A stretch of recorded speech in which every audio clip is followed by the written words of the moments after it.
Hey everyone, welcome back.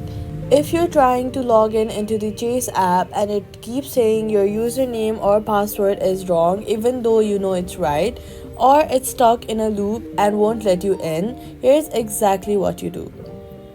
First, make sure you're not connected to a VPN. Go to your settings and go to general, then go to VPN and data device management, and any VPNs that is on completely off. Then try logging in again.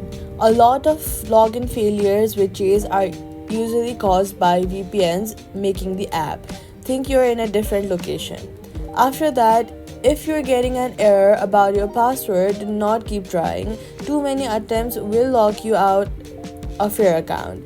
Instead, just go ahead and tap the forgot username or password link right on the login screen to reset it safely. Now you go through Chase's identity verification. They'll send you a code to your phone number or your email on the file.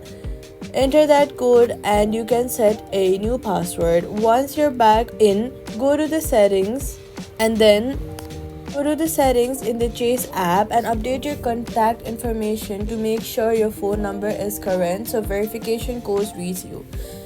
So all you've got to do is turn off VPN, use the forgot password instead of retrying, verify your identity and reset. You'll be back in your account. Subscribe for more Chase app fixes.